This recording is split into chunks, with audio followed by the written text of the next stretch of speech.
Here's the Puch E50 motor, as in my part 1 video, and here's the flywheel assembly. It took me a couple of days to get it off. I soaked it quite a bit with this PB penetrating catalyst and whatnot, and I had to make some tools. Let me show you. When you take the flywheel off, you have to loosen a nut right here, which I used a breaker bar, of course, with a pipe on it. But how do you keep the thing from turning? Well, I saw the Puch tool, and they locked into here and here with like a V-shaped tool that went out, had a handle on it.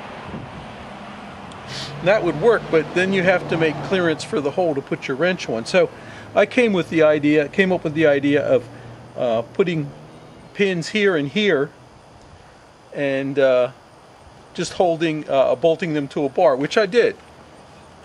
Old piece of angle iron, and I measured from here to here and subtracted 2 times the radius of the bolts I was going to use, which was 3/8, and it came out pretty close to 1.75 or 1 3/4 inches.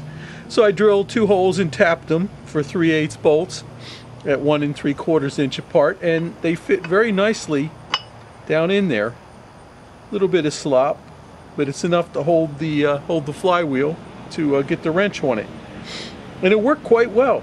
It worked quite well. I had to put a little extension arm on it. I made it too short, and I needed more torque, so I put a cheater on here and a cheater on the breaker bar, and it came right off, not without a little fight. So you get that off, and then I had to get the actual flywheel off, and I read on various sites that you could do it with a plastic hammer, so I tapped it like that about 4 times, and off it came. I've already removed the stator plate in here, because I've done all this, and I'm inspecting that to see if it's any good. Looks pretty good. Here it is over here. These little felt wipers are all completely dried out on the points and whatnot. So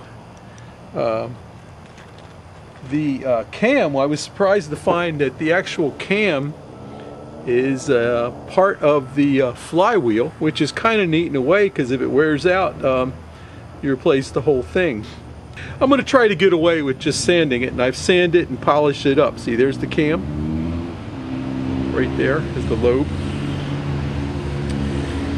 And you could even see, I don't know if you can see it on the video here, you can kind of see the no, you really can't see that with the shadow, but you could see the pitting on the cam where the felts had sat.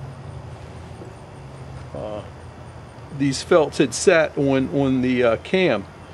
You can see where it had sat, and they just had pitted. So I guess it ate in oil. Sometimes has a little acid on it. A little pitting in there, but it's got a shine on it, and I think with a little grease on it, it might actually work. We'll give it a try. Oh, by the way, these aren't straight bolts. That's actually all thread, and I put a nut on top. You could use bolts there, but you have to make sure they're cut so they don't go much deeper than the depth of this flange here, because you don't want to chew up all this stuff which sits down in here with this over it. You don't want to chew up these coils, folks. I mean, they might already be bad already, but I'm hoping they're good. That's about it for this video. I'm kind of gaining expertise as I go, and hopefully this thing will be running soon.